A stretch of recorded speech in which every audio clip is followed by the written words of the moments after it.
Jaya Radha Madhava Kunja Bihari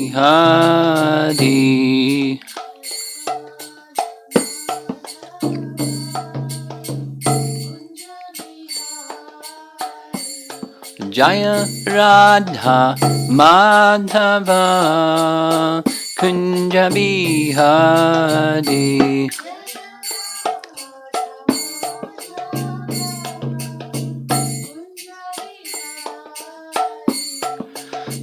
Gopi Jana Balabha Girivara Dhari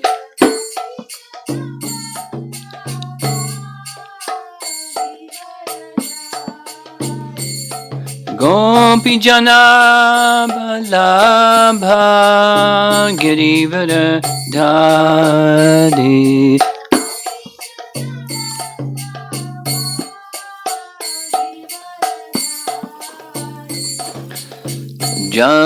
Jasodanandana Brajajanarandana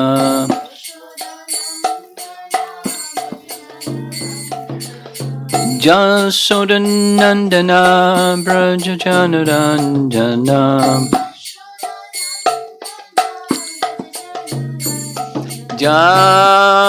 Jamunatira Vanachadi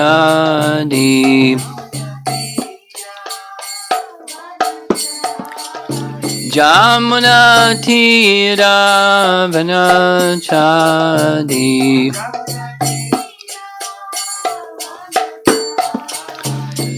Jaya Radha Madhava Kunja Bihari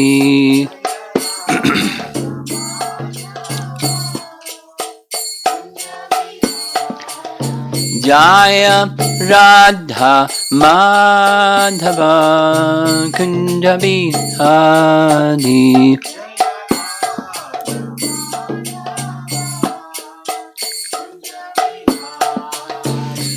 Gopi Jana Balabha Girivara Dhari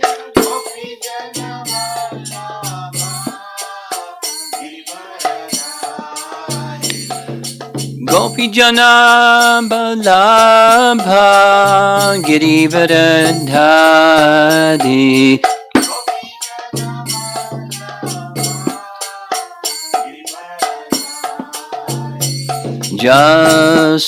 Jasodanandana Brajajanarandana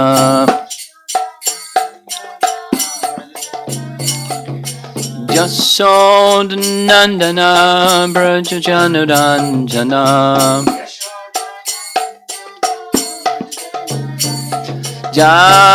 Jamunatira Vanachadi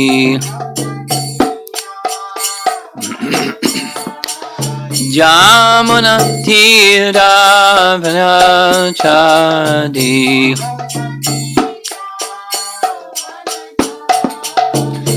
Jaya Radha Madhava Kunja Bihari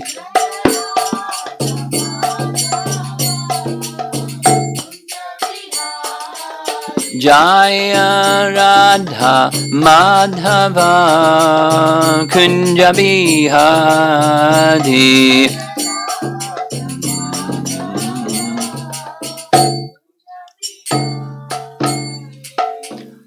Jayom Vishnupad Paramahamsa Parivajagacharya Astatarasatasi Srimad His Divine Grace is the Bhaktivedanta Swami Srila Prabhupada Ki Ananta Koti Vaishnavrinda Ki Grantaraj Srimad Bhagavatam Ki Gaur Pemanandi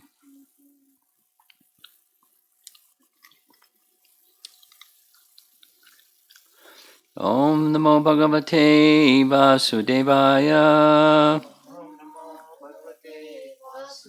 Om Namo Bhagavate Vasudevaya.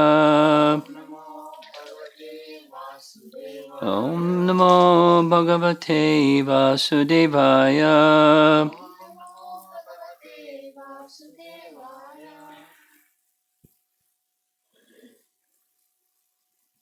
So we discussed a very rasic verse yesterday, text 13, Canto 10, chapter 26. I think at the end I'm going to go back and read some more of that commentary because of its significance. It says lots of things that are important for understanding Krishna's pastimes in Vrindavan. So this morning we'll be discussing verses 14, 15, 16 from Canto 10, chapter 26. And here's the translation for text 14. Now the speakers, again it's the elders of Vrindavan, the cowherd men, speaking to Nanda Maharaj. On the one hand, this boy is only 7 years old, and on the other we see that he has lifted the great hill, Govardhan. Therefore, O king of Vraja, a doubt about your son arises within us. Vishwanath Chakravarti Thakur writes, short, already they have described Krishna holding up Govardhan. They repeat the description again in this verse because of their astonishment. Jiva Goswami writes, that Krishna was only 7 years old, the small child can be understood from his birth and growth. This can also be understood from seeing other boys' growth. By lifting Govardhan, it could be understood that he was endowed with great powers by which he could kill Putana and other demons, and that he was the natural shelter and object of natural prema.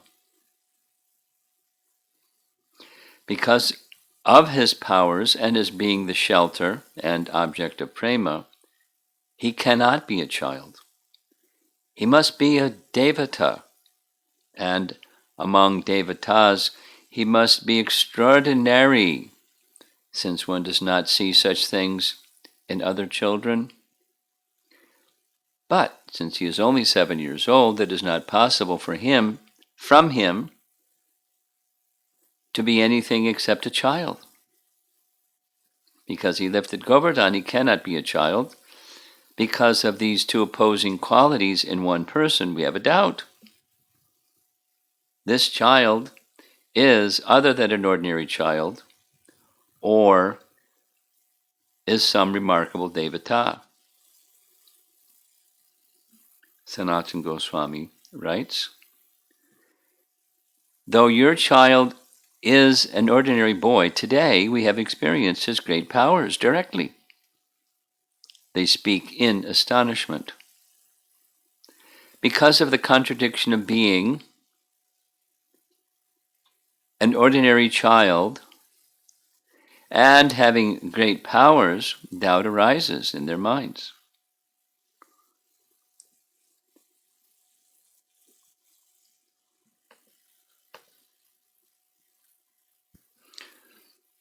This is his aspect as a normal child. Holding up Govardhan is his aspect of great power. Since an ordinary child cannot hold up a big mountain, there is a great contradiction. Because of this, we see him as a child and as the Lord. But that perception is also contradictory. Thus, we have a doubt. Though he is the source of avatars, avatari, parentheses, showing sweetness, he manifests as an avatar, showing powers. sweetness. This is Sanatana Goswami.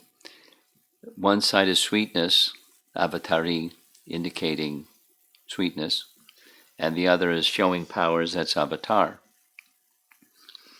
Though he is an avatar appearing in this world with powers, he is the source, avatari, showing sweetness. But we cannot be sure, because he definitely shows ordinary aspects, and aspects as the Lord. Paragraph.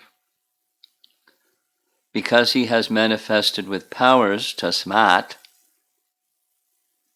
we do not have fear, shanka. Thus we cannot give up our attraction to him. Paragraph. O Lord of Braja, because you control Braja, everyone here is fortunate. Because you are the Lord of all of Braja, you can destroy our doubt. Because he is your son, that doubt does not arise. Because he is repeatedly described as the son of Nanda, doubt does not arise that he is the Lord or the son of Vasudeva. Attachment for those forms does not arise. We cannot give up attachment because he is your son. This attachment is unconditional. Nirupadi. He exists eternally as your son. Attraction to him because of his form and qualities, which are upadis, are also unconditional. Nirupadi. The eternal nature of his qualities will be discussed elsewhere.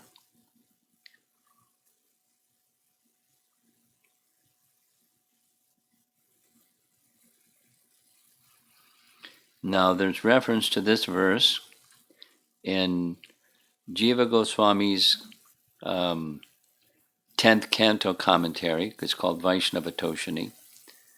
And this is from chapter 45. Krishna said, Dear Father, because of us, your two sons, you and Mother Devaki always remained in anxiety and could never enjoy our childhood, boyhood, or youth. Paragraph. Krishna addresses his father first, Vasudeva, since he is more prominent. He addresses him as father to arouse within him, Vasudeva, paternal affection, since Vasudeva did not have strong affection because he had knowledge of Krishna as the Lord. In saying that they could not enjoy his Kaishore period, he means that they could not enjoy his full Kaishore period, but only part. He does not mean to say that he has now passed the Kaishore period, since it is said Kaishore Napa Yovanau, they attained Kaishore period, but did not yet enter the Yovana period. They had just begun their Kaishore period. One should consider the order of their age. According to the people of Braja, he lifted Govardhan when he was only 7 years old. Referring to this verse that we just read this morning, text 14, translation. On the one hand, this boy is only 7 years old, and on the other hand, we see he has lifted the great hill Govardhan, therefore king of Braja, a doubt has arisen within us. Paragraph. He held up the mountain on the 3rd lunar day during the waxing moon of Kartik month. He completed the 7th year on the 8th lunar day of Gona Bhadra month. Out of affection, the people stated that he was 7 years old, when actually he was 7 years, 2 months, and 10 days old. Taking that date as a marker, one should calculate the age at which he performed the previous pastimes. One should also consider the following statement and the example of quick development seen in a prince. So now it's referring to Canto 10, Chapter 8, text 26. Sukadeva Goswami is speaking, O King Parikshit, within a very short time, both Balaram and Krishna began to walk very easily in Gokula on their legs by their own strength, without the need to crawl. Back to the commentary. Therefore, it was not impossible that Krishna lifted Govardhan when a little over 7 years old, since he was, moreover, the Supreme Lord. He killed Trinavarta when he was only 1 year old. Damodar pastime took place at the beginning of his 3rd year, during Kartik month.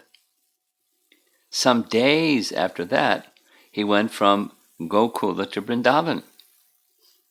After 2 or 3 months, Krishna began herding the calves. So that's when he's still 3.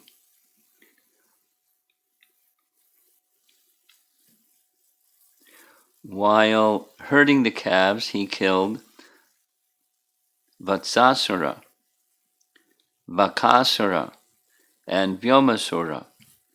When the 3rd year was complete, and he entered his 4th year, in the autumn season, Brahma stole the calves and cowherd boys.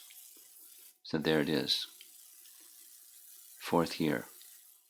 He entered Poganda period at that time. However, it is said, quoting Canto 10, Chapter 12, "O great sage, how could things done in the past have been described as being done at the present? Krishna performed this pastime of killing Aghasura during his Kaumara age. How then, during his Poganda age, could the boys have described this incident as having happened recently?" Now this is Canto 10, Chapter 12. Chapter 12 is the chapter before killing of the Aghasura demon.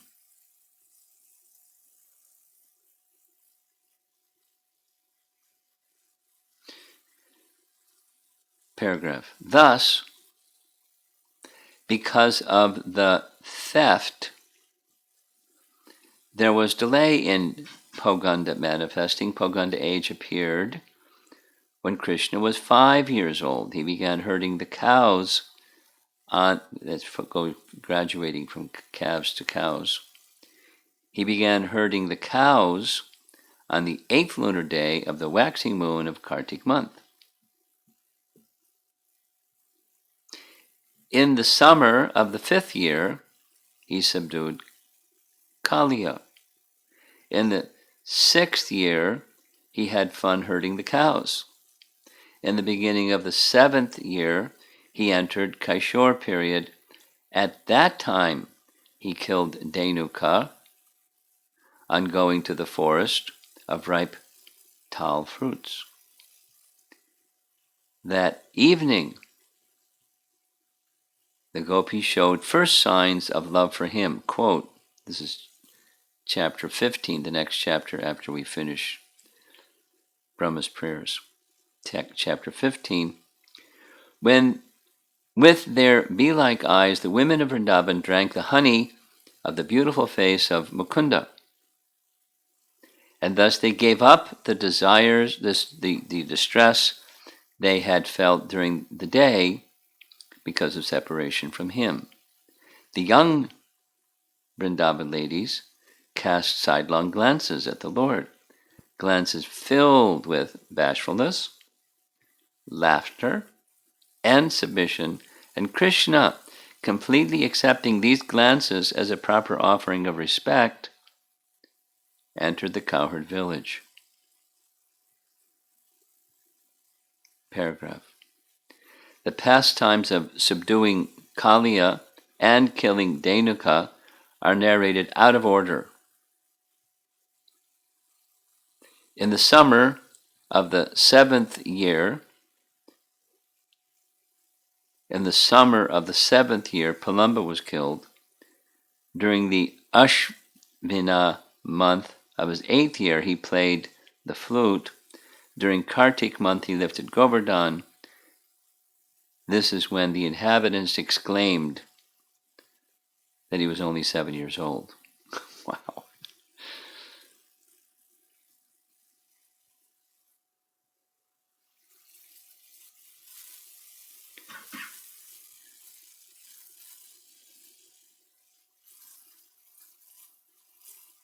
Okay, now text 15.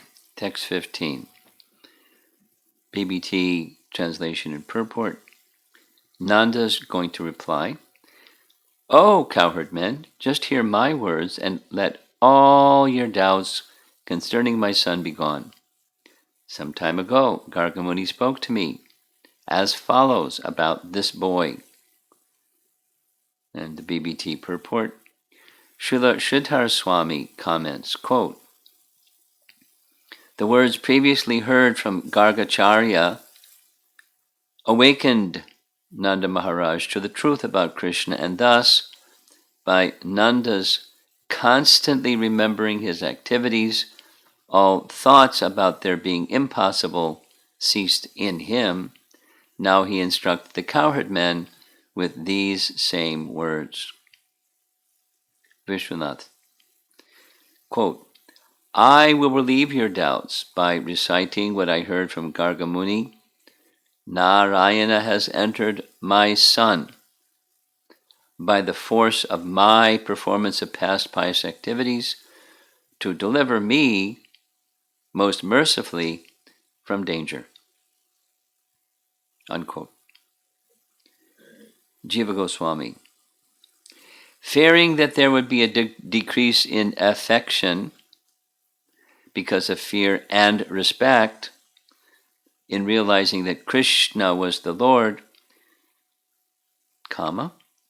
by directly revealing that he had directly appeared to display unlimited qualities of the Lord, Garga had not directly stated Krishna's supreme position of power. Nanda informed the cowherds by Garga's words, which he understood to mean that Krishna was a child, but he had some extraordinary qualities similar to the Lord. "You should hear my words, which are potent. Since I heard from Garga, your doubts should disappear about this boy. He makes it understood that Krishna is his child by using the word Arbake, this boy. Your doubts about your son should disappear. To increase their affection for Krishna, he identifies Krishna as their son as well as his. Hear what Garga said concerning this son of mine. By using the word Enam, this, he speaks as if Krishna were present, though he was actually absent, since he was the object of great attraction for them and was present in their hearts at all times. By repeating words like Arbake and Kumaram, he indicates that Krishna is none other than his own son. Hear what Garga said clearly about this boy to me, not by hints."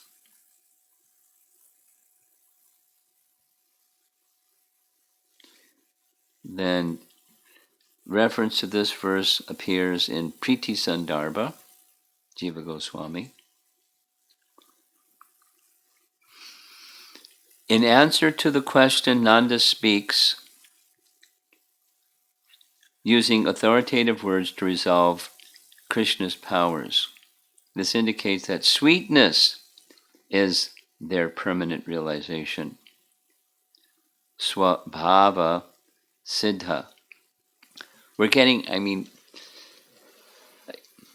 the commentary gives us this insight into different ways of regarding Krishna and how those who are Brajbasis, that is, they're absorbed in his Madhurya feature or his sweetness feature, how they view his opulences, so it's stimulating our understanding of how to view Krishna's pastimes. Swabhava Siddha. Swabhava. Swabhava is a term that's used in the process of creation.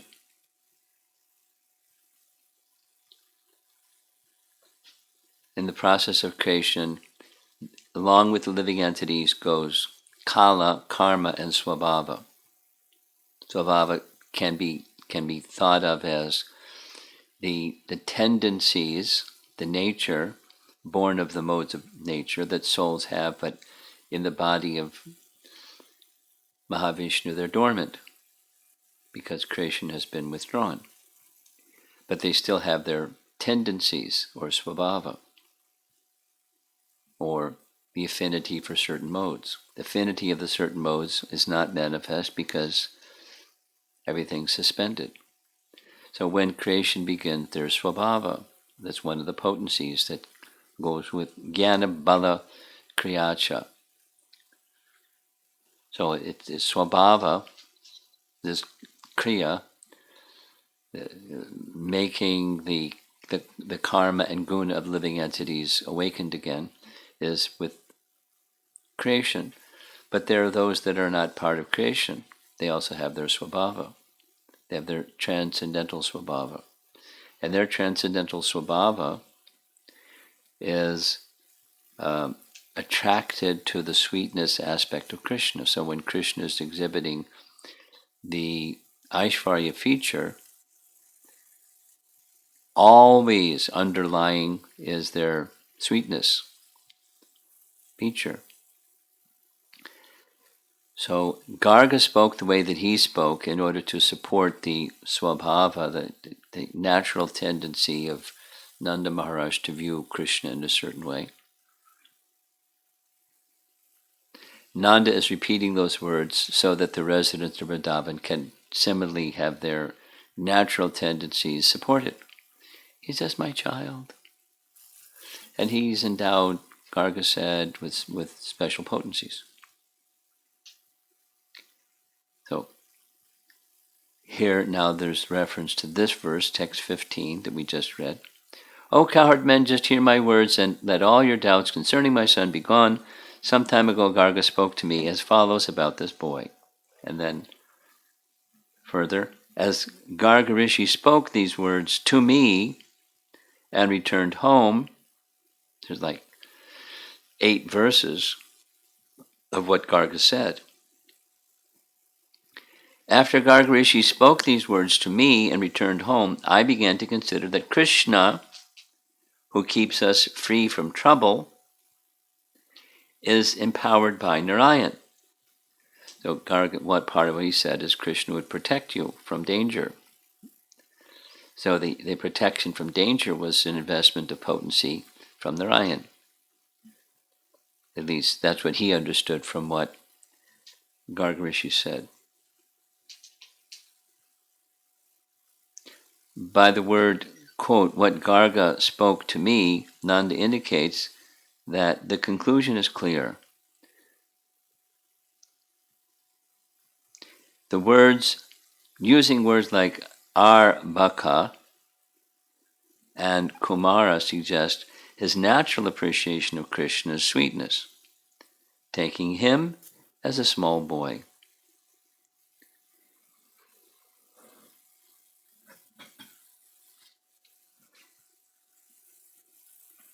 So we're going to now move on.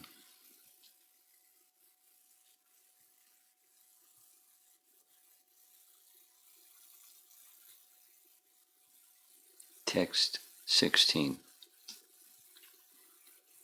This is our final verse for this morning. Translation of text 16. Garga Muni had said, "Your son Krishna appears as an incarnation in every millennium. In the past, he assumed 3 different colors, white, red, and yellow, and now he has appeared in a blackish color." Purport. This and the next 6 verses through text 22 are taken from the 8th chapter of this canto, in which Garga Muni instructs Nanda Maharaj about Nanda's son Krishna. The translations found herein for these verses are based on those of His Divine Grace, Prabhupada. In chapter 8, where the verse originally appears, the reader will find extensive purports by Srila Prabhupada. Here's Jiva Goswami's commentary for text 16. Nanda repeats Garga's words until verse 22. One should see the previous verses 13 through 19 of chapter 8 for the meaning. However, in verse 22, there's a slight alteration of the words. In verse 23, Nanda indicates he is repeating the words of Garga. And Sanatana Goswami. Nanda quotes Garga's words to instill faith in the cowherd men through text 22. Nanda's changed words, text 22, since Garga's words did not indicate Krishna's greatness, but rather decrease his greatness, since he is to be protected by others.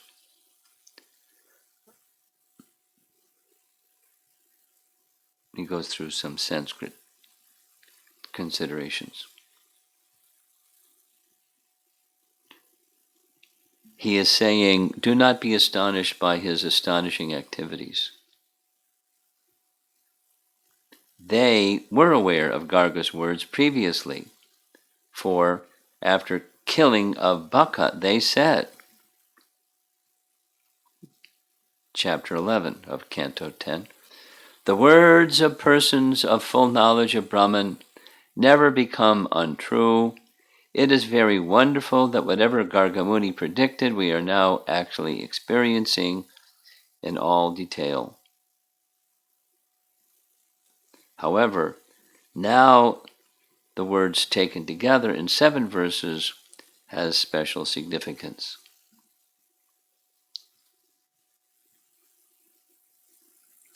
So here's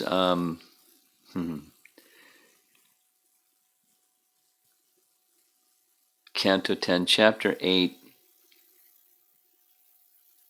starting with text 13. Do you want to hear all this? Yeah.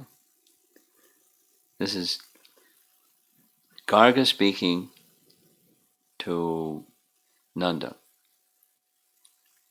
The first one. Your son Krishna appears as an incarnation in every millennium. Then it gives the other 3 colors. And then in parentheses, in another Dwapara Yuga, he appeared as Lord Ramachandra in the color of Shuka, a parrot. All such incarnations have now assembled in Krishna. Purport. Long.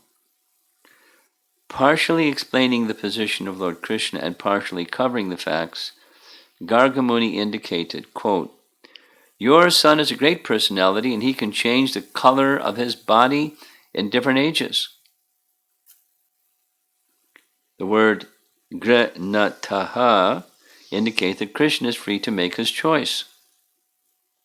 In other words, he's the Supreme Personality of Godhead and may therefore do whatever he desires. In Vedic literature, the different colors assumed by the Personality of Godhead in different millenniums are stated. And therefore, when Garga Muni said, quote, your son has assumed these colors, he indirectly said he's the Supreme Personality of Godhead. Because of Kamsa's atrocities, Garga Muni tried to avoid disclosing this fact. But he indirectly informed Nanda Maharaj that Krishna, his son, was the Supreme Personality of Godhead. Paragraph. It may be noted that Srila Jiva Goswami in his book Krama Sandarbha has enunciated the purport of this verse. In every millennium, Krishna appears in a different form, either as white, red, or yellow, but at the same time he personally appeared in his original blackish form, as predicted by Garga Muni, exhibited the power of Narayana. Because in this form the Supreme Personality of Godhead exhibits himself fully, his name is Sri Krishna, the All-Attractive. Paragraph. Factually, Krishna is the source of all avatars, and therefore all different features of the different avatars are present in Krishna. When Krishna incarnates, all the features of the other incarnations are already present within him.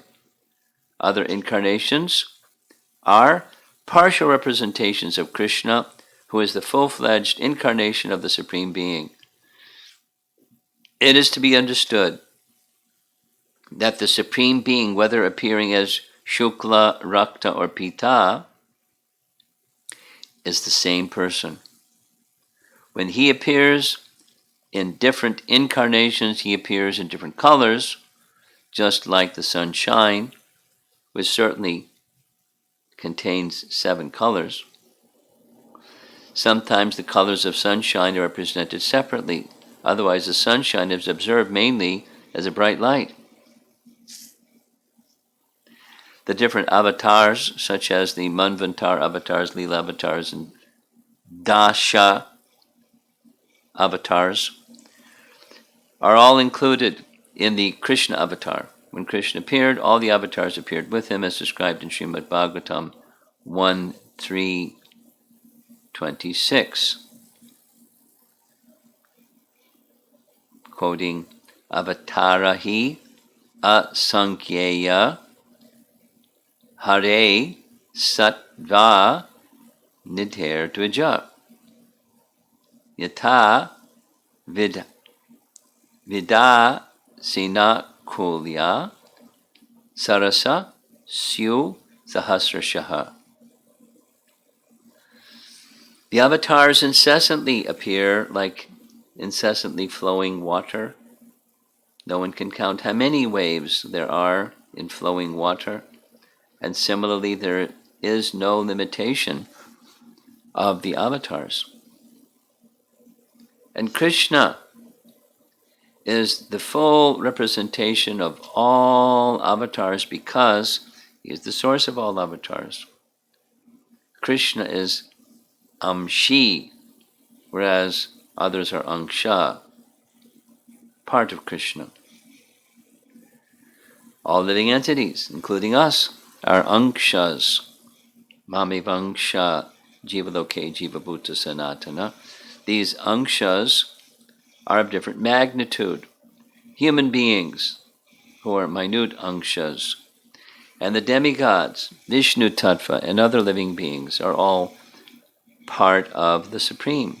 Nityo Nityanam Chaitanas Chaitananam Katupanishad.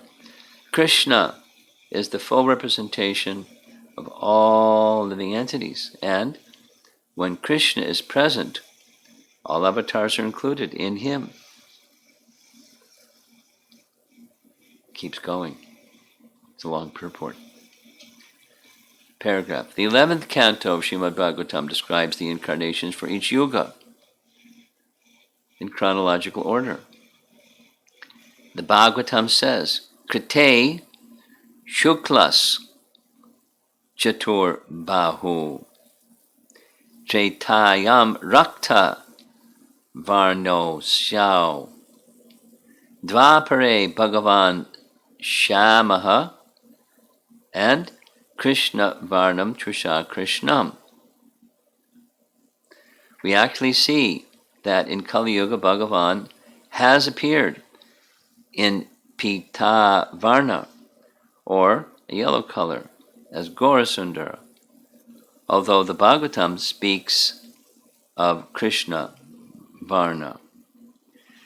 To adjust all these statements, one should understand that although in some yugas some of the colors are prominent, in every yuga, whenever Krishna appears, all the colors are present.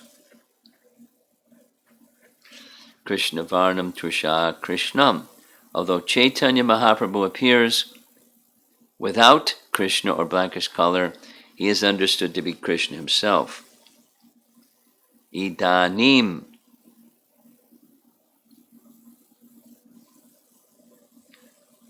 Krishnatam Gataha. The same original Krishna, who appears in different Varnas, has now appeared. The word asan indicates that he is always present. Whenever the Supreme Personality of Godhead appears in his full feature, he is understood to be Krishna Varnam, although he appears in different colors. Prahlad Maharaj states that Chaitanya Mahaprabhu is Chana, that is, although he is Krishna, he is covered by yellow color. Thus, the Gaudiya Vaishnavas accept the conclusion that although Chaitanya Mahaprabhu appears in Pita color, he is Krishna. In quotes 11.5.32, that Krishna Varnam Trisha Krishna.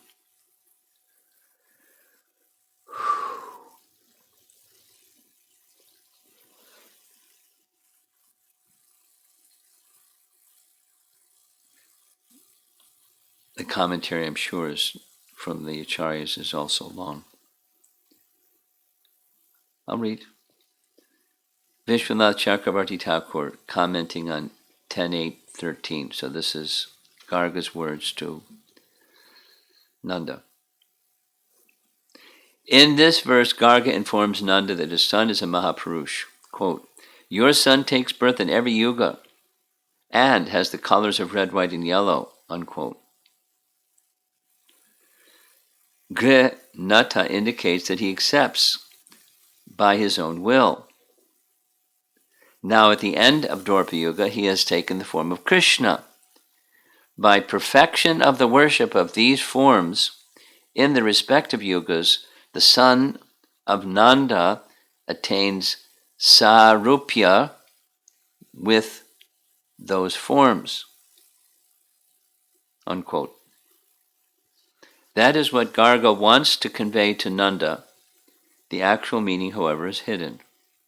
Paragraph. Pointing his finger at the son of Nanda, he indicates that the forms with white, red, and yellow color are his parts or angsas, and now he has been born in his full form as avatari, source of the avatars, Krishna. The sentence can mean all the white, red, and yellow forms, indicating all the Manvantara avatars, Lila avatars, and Purusha avatars have all come now within the form of Krishna. The Asmi has appeared with all the Angshas within himself. Paragraph. In the 11th canto, it is stated that the Lord comes in Satya Yuga in white color, in Treta Yuga in red color, and in Dwapara Yuga in Shama color, and in Kali Yuga in Krishna color. Specific colors and names are linked to specific yugas. Taking that statement into account, then does the yellow color, as mentioned in the verse, belong to an avatar or not? Paragraph. One should not say that because, quote, asan, unquote, indicates past tense for 3 avatars, that yellow can refer to a 4th avatar appearing in Dwapara Yuga, because the topic is concerning Yuga avatars only. He goes through some people say and refuting some people say. The explanation is as follows. The 2 words, yata and tata, occur as a pair. Whether they both appear or only one appears, the other must be understood. In this case, the sentence should read, quote, just as yata, now in Dwapara Yuga the source of avatars appears, attracting all within himself with black color, Krishnata. So in Kali Yuga, tata as well. During the first part, all the avatars appear within him when he takes a yellow form.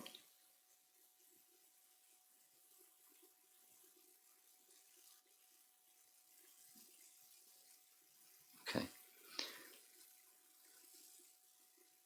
Idanim now is taken in a slightly broad span from the end of Dwapara to the first part of Kali Yuga to apply to the appearance of both avatars. It's like doing a Sanskrit jugglery thing. Okay, go further.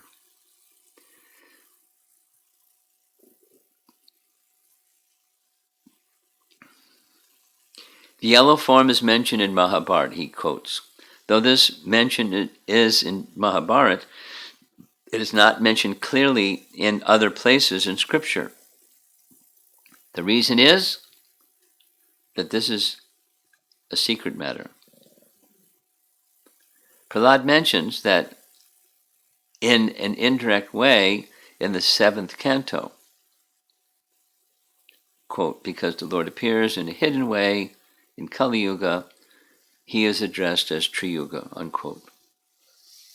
Because he is hidden, his color and mood being covered by other colors and moods, contemporary people cannot recognize him. The reason for this invisibility is Krishna desired to know the sweetness of prema by merging with Radha's body, taking up her emotions and color. Parentheses, she is the most secret of all. Paragraph. This secret is known to the Gaudiya devotees. Bhagavatam 11th canto says, Nana tantra vidhanena kalau vapi tata shrinu Krishna varnam trisha Krishna. The hidden meaning of this pramana, which appears in the discussion of Yuga avatars, is proved as previously in an esoteric way. And so it goes back and forth. I think we get the picture.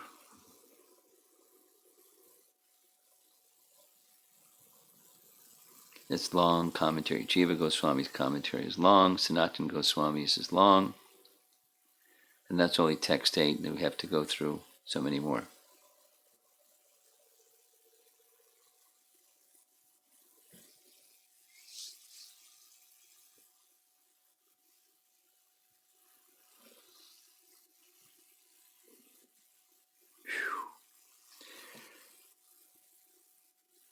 So my head is spinning. our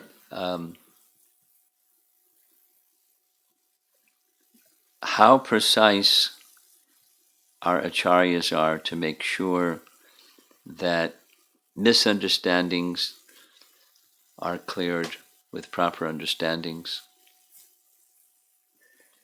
So obviously it's an important section because it's being repeated verbatim. What was said in chapter 8 is being repeated in chapter 26. That's important. I think most prominent is, as already stated, what Garga's words were doing. It was giving definition to things. Who is Krishna? That's what astrologers are. That's their occupation. At the same time, so he's not deceiving, but at the same time he's preserving this language is being used, the natural mood of the resident of Vrindavan. The natural mood is the sweetness mood, that is to see him not as divinity, but as our jiva, or our son. So he's disclosing, in a certain way, the divinity. As he appeared, the translation reads he incarnation, but he appeared in previous ages of different colors. So we're hearing this is by his will. But, we wouldn't know that's what it means unless it was explained, because different colors can be different colors without necessarily, I choose this one or that one. So the divinity is being revealed in truth, but his divinity is being concealed at the same time. So Nanda has taken the revelation as is already described. He's a jiva that has powers of Narayana for the purpose of protecting the residents of Braja. Me, Nanda, as a king, then the other residents of Braja. This boy will do that protection program with powers that resemble the powers of Narayana. Now, he doesn't say he is Narayana, he has powers like Narayana. So he's concealing, at the same time, he's letting him know that the boy will be like this, and that recollection apparently was when Bakasura was killed, they already knew, and now he's repeating it because it's supporting their sweetness aspect, and it's okay. He's my son, he's your son, you have affection for him. That's the sweetness part, because that was like astonishing to them. We feel affection for him, and he feels affection for us that's unwavering. So how is this? Garga's words are to preserve that sweetness, mood, and not disturb it, not eclipse it with the majesty mood. Although he's exhibiting majesty opulences, the sweetness is being preserved. It's very clever, Garga Muni, very, very clever. And, unpacking the words, it can mean this and it can mean that, and he's not lying, but he is supporting their mood because he was engaged to present the names, name giving, and with that the horoscope. So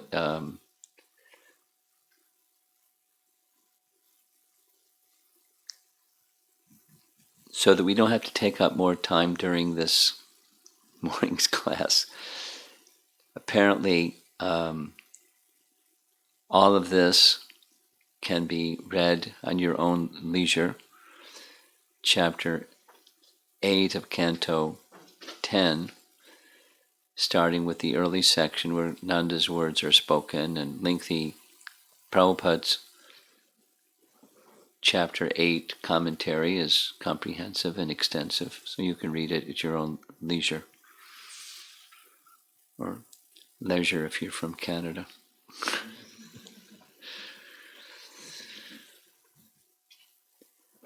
So let's see if there's some discussion.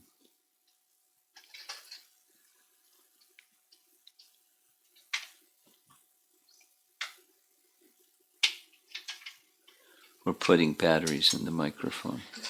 So, anything here or anything remote or what?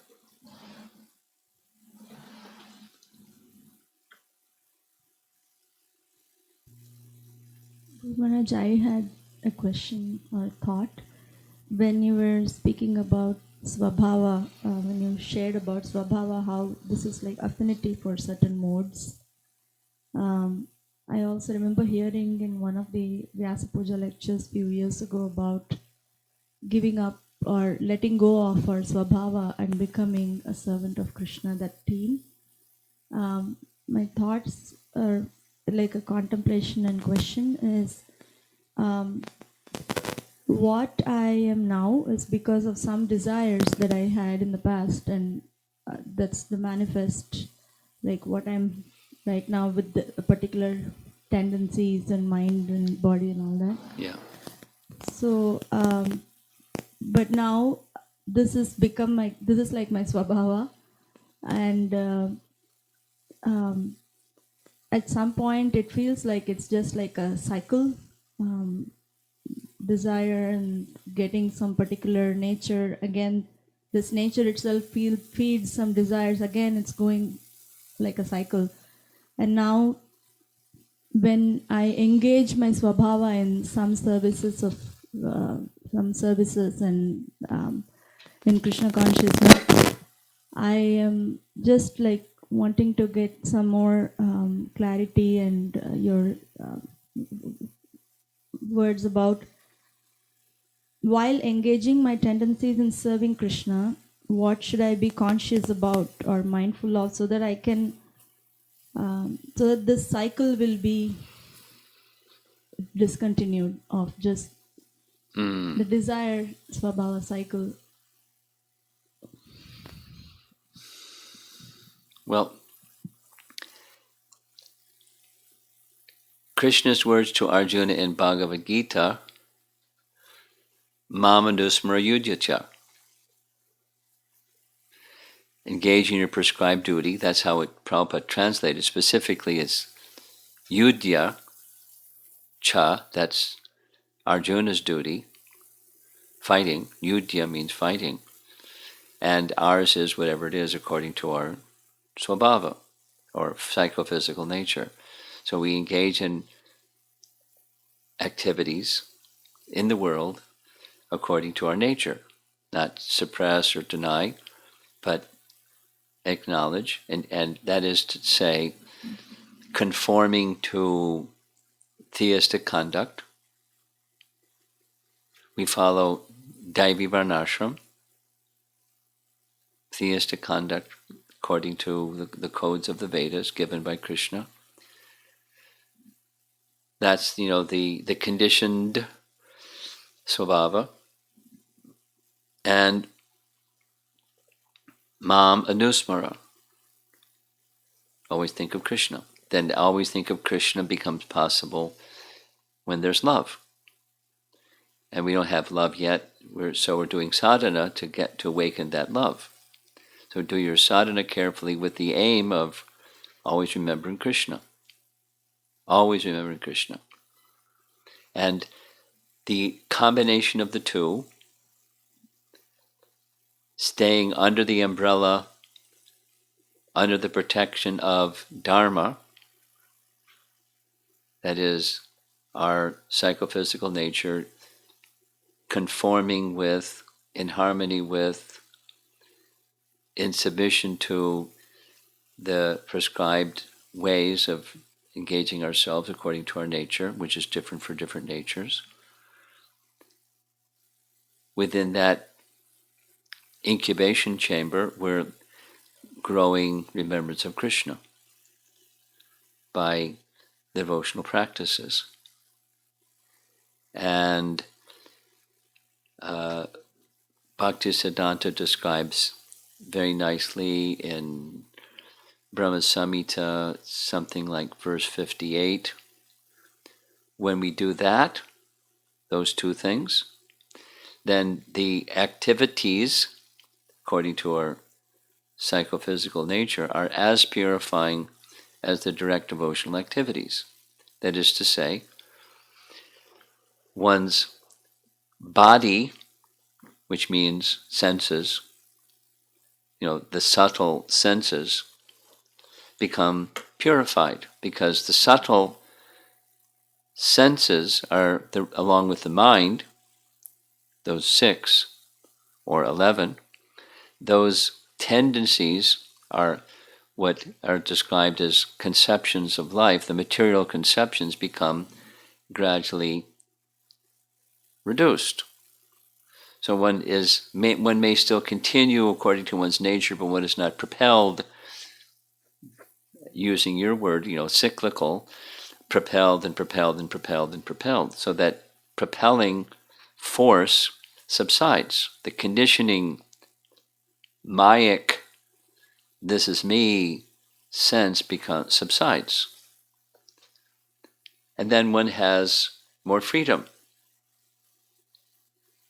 And then the more freedom doesn't mean I stop doing my duties. More freedom means I'm less propelled or compelled by my conditioned nature, and I'm doing my duties because they're duties. But the remembrance of Krishna part becomes more clear. Bhakti is awakening, that spirit of doing all things for Krishna becomes more prominent. And then as that evolves further, then one can do anything. Like, a practical example, there's this celebrated photograph of Jayapataka Maharaj plowing a field behind an oxen, where Prabhupada was saying, teach by example. He's not a plow department guy, but he was teaching by example, plowing the field behind an oxen. So we may start to do things that are not our nature for the purpose of serving Krishna, teaching by example. So that can start earlier. It doesn't have to, be at a more mature stage. We may do some things that are, at least our senses, it's not really our nature, but we do because it's useful for Krishna's service. For example, supposing somebody's shy. So somebody that's shy, to go on Harinam Sankirtan or book distribution or public speaking, it's panic or fear. It's like, I'm not doing that because it's not my nature. But we do anyways because it's what Krishna wants, and so we do it. And there's purification, other kinds of purification. So the goal is the dedication of all things to Krishna, and the things and the outcomes of those things, the fruits of those things, karma yoga, karma pala tyag, and that purifies our psychophysical nature and helps break that cycle that you were speaking about. So it's the karma yoga principle is an element or subset of bhakti yoga. Dedicate the fruits of our activity to Krishna, it's yours. And that helps us become free from the cycle bondage. So the force, the principle behind our psychophysical nature becoming cleansed is the dedication unto Krishna. They always remember Krishna part. So we don't deviate from theistic conduct, engage in prescribed duty, according to our nature. That's what prescribed duty means. And dedicated to Krishna. The activity and the fruits of the activity dedicated to Krishna. The bhakti principle. And that's how the cycle can be broken. The impelling force of the cycle. And then there's more freedom. And more freedom and more freedom and free. Bondage is broken.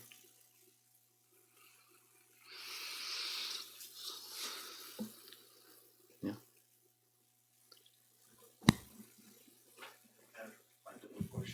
Oh boy. Okay. This is just a comment from Kishore Prabhu saying that he is still in Mayapur and lockdown and he'll be back. And thank you for the concern. And this is from Tirumala Nayak Prabhu. Tirumala Nayak Prabhu. Okay, I know. Is there any significance why Lord Krishna appears in different colors in different yugas, even though he can appear in same black color? What are the lessons to be learned? Visalaksha Prabhu. Yes, I know. Yeah. I don't know if there's a lesson to be learned. I suppose by reading those commentaries more, carefully, there may be some reason why there's different colors.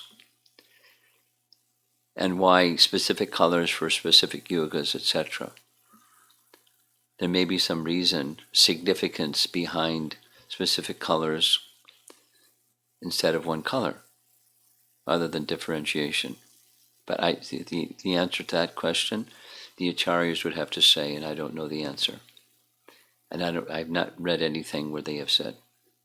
Kaning Manjari Mataji asks, many people do not know Mahaprabhu came to Kali Yuga in secret, as in not telling everyone that he was the personality of Godhead. Right. Why did he come in secrecy? And many people do not know that he is the supreme personality of Godhead. What's his reason for being concealed? Obviously, his being concealed didn't last too long. But for many people, it's still concealed. So why did he do it initially? Is because it assisted him in his pastime of teaching by example, in the mood of his devotee, how to surrender unto him. Sarvadharmam parityaja mamekam sharanam braja. It assisted him in fulfilling that purpose of mission, teaching, because it would be more difficult to understand he's Krishna serving Krishna than he's a devotee of Krishna serving Krishna. And this is from Adriana Dimitru. This is multi-part question. So we understand that in Kali Yuga, Lord appeared in golden color as Chaitanya Mahaprabhu and in Dwapara as Lord Krishna in Sham color. Please could you explain who did he incarnate as in what white color in Satyuga, and what was the bodily color of Lord Rama who appeared in Treta Yuga, please? Well, Lord Rama doesn't appear as the Yuga avatar. He appears in that Yuga with the color that he has. The Shukla and Rakta. The Hangsa avatar is commonly referred to as the white avatar in Satya Yuga. And there are devotees who say, I haven't found any reference for red. And then it seems that one reference that I read that's Yagya in the Treta Yuga. So I think that answers the question. And this is from Prashant Pandey Prabhu. If you see Gopik Geet or some other prayers, then it appears that gopis knew that Lord Krishna is a personality of Godhead. But we also hear that Yogamaya covers them so that their rasa is not affected by their knowledge. How to understand it? I'd like to see the references before I would give an answer. And the final one, Arvind Lakshminarayan Prabhu from Chicago. During all Krishna's pastimes, all his friends and families interacted with Krishna as a regular child or a boy. Could you please explain how was this possible? How was what possible? Krishna appeared as if he was an ordinary child. How is that possible, is the question? How was his friends and everyone interacted with Krishna as a regular child? Well, because of Yogamaya. Krishna wants to enjoy. And there's more intimacy when they don't see him as divinity. And so, because of the quality of their love, it worked. They were covered from seeing him as divinity, and they were seeing him as their friend. Even when he showed his divinity, lifting Govardhan Hill and so forth, they didn't see otherwise.